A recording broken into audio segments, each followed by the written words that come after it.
قەیرانی دارایی تا دێت کاریگەری نەرێنی لەسەر ژیان و گوزرانی هاوڵاتیانی هەرێم دروست دەکات و لە نوێترین کاردانەوەی و قەیرانەدا لە قوتابخانەیەکی بنەڕەتی نێو قەزای چەمچەماڵ زیاتر لە 40 قوتابی وازیان لە خوێندن هێناوە و لە پرۆسەی پەروەردە و فێرکردن دابڕاون.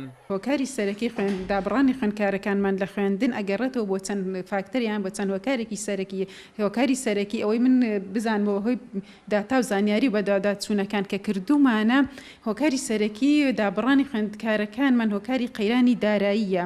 قەیرانی دارایی ئەگەڕێتەوە بۆ ئەوەی کە خێزانەکان ناتوانن بژێوی ژیانی ڕۆژانەی خێزانەکانیان دابین بکەن چ جای بگاتە ئەوەی کە خوێندکارەکانیان لێرەیە پێداویستی ڕۆژانەیان بۆ جێبەجێ بکەن. قەیرانی ئابووری وای کردووە لە قوتابیان کە واز لە خوێندنمە وای کردووە کە دایک بۆ قوتابیان نتوانێت بژێوی قوتابیەکانی تەلەبەکانیان دابین بکەن و هەروەها کری هاتوچیان بۆ دابین بکەن و ناتوانێت بۆ هۆیەوە مناڵەکانیان دەرهێناوە لە مەکتەب.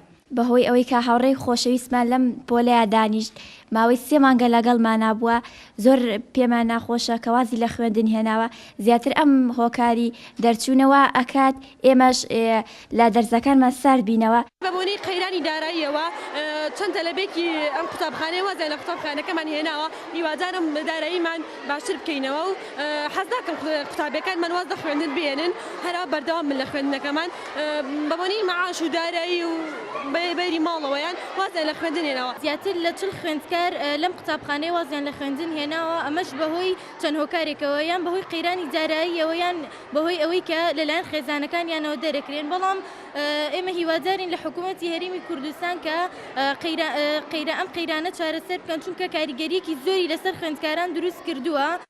بەڕێوەبەری پەروەردەی چەمچەماڵیش ڕای دەگەیەنێت بواری پەروەردەش بەدەرنیە لەو بوارانەی قەیرانی دارایی کاریگەری لەسەر داناوە و دەشڵێ لە چەند ساڵی داهاتوودا ئاسەواری قەیرانەکە زیاتر دەردەکەوێت.